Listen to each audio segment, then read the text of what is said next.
The rich woman disguised herself and turned to a beggar to see who really loved her.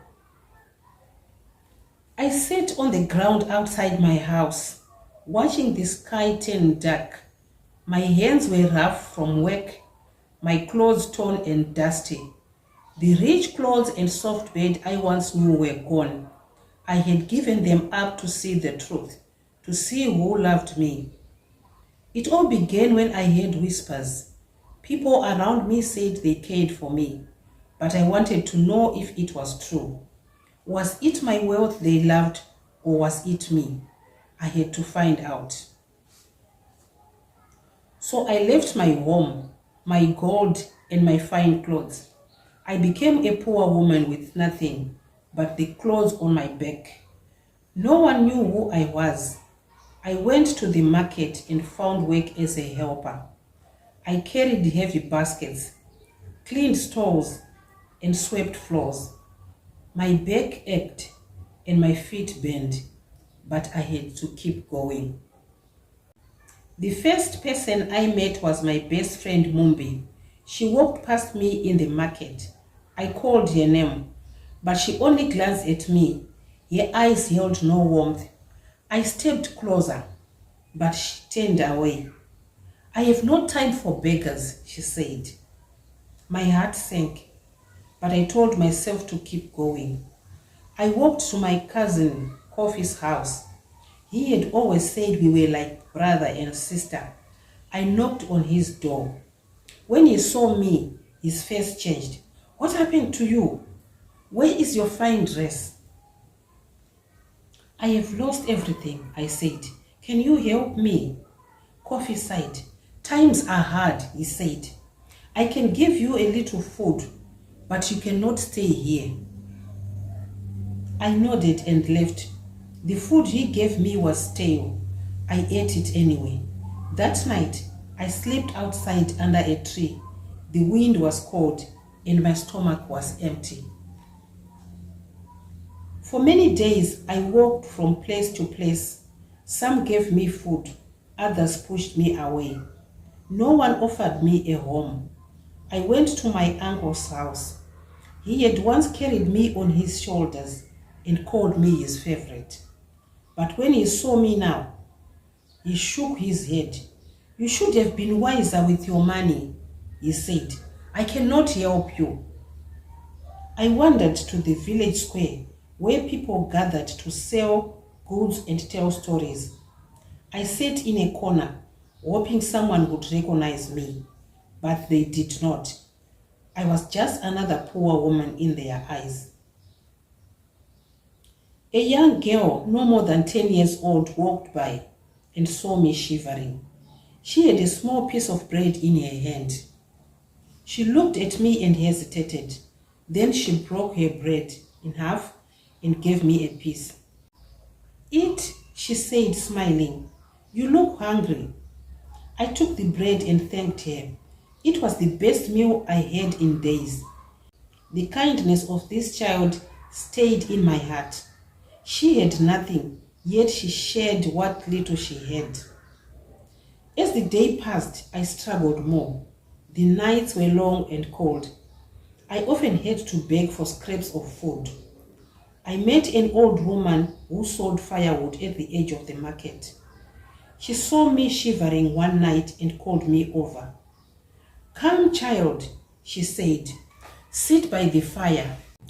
I sat beside her, feeling the warmth seep into my bones. You are kind, I whispered. She chuckled. Kindness is all some of us have left, she said. We must share it. I helped her gather wood for a few days. She let me sleep by her fire at night, but she was old and her strength was fading. One morning, she didn't wake up. The people in the village carried her away, and I was left alone once more. At last, I went to my parents' home. My mother saw me first. She ran to me and hugged me tight. My child, what happened to you? She cried. My father came out, his face worried. Come inside, he said. You look hungry. I sat in the kitchen while my mother cooked. She gave me hot food and fresh water. My father sat beside me. No matter what happens, you will always have a home here, he said. Tears filled my eyes. I found my answer. The people who truly loved me were not the ones who praised me when I was rich. They were the ones who cared for me when I had nothing. After some time, I returned to my old home. I dressed in my fine clothes again and went back to those who had turned me away. When they saw me, they smiled and welcomed me. We missed you, they said. Where have you been? I looked at them and smiled. I was looking for love, I said, and I found it where I least expected it. Then I visited the little girl who had shared her bread with me. I found her in the same market, her mother selling fruits. I approached her with a small gift, a bag filled with food, new clothes and a pair of shoes. She gasped when she saw me in my fine dress. You are the lady from before, she said, eyes wide with surprise. Yes, I said, kneeling to her level. You showed me kindness when I had nothing. Now I want to thank you.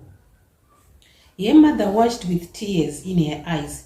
Thank you for seeing my daughter's heart, she whispered. Before leaving, I searched for the old woman's heart. I wanted to honor her memory. I found her small firewood shack abandoned. With the help of my wealth, I built a shelter in her name, a place where those without homes could find food and warmth. I called it the House of Kindness. Months passed, and I learned to be different. I no longer spent my wealth on useless things. Instead, I walked the street and helped those who needed it most. I found a young mother with her baby sitting in the cold, just as I had once sat. I brought them food and gave them a place to stay. I visited the sick, provided medicine, and helped struggling traders find better ways to make a living. One day, Mumbi and Kofi came to my house. We were wrong, Mumbi said. We did not know it was you. Kofi lowered his head. We treated you poorly. Can you forgive us? I smiled. I have already forgiven you, but now I know who truly matters in my life. From that day, I never forgot who truly cared for me. I kept my wealth, but I gave more to those who had nothing. And I always remembered that love is not found in words but in actions. The people who truly love us do not love us for what we have.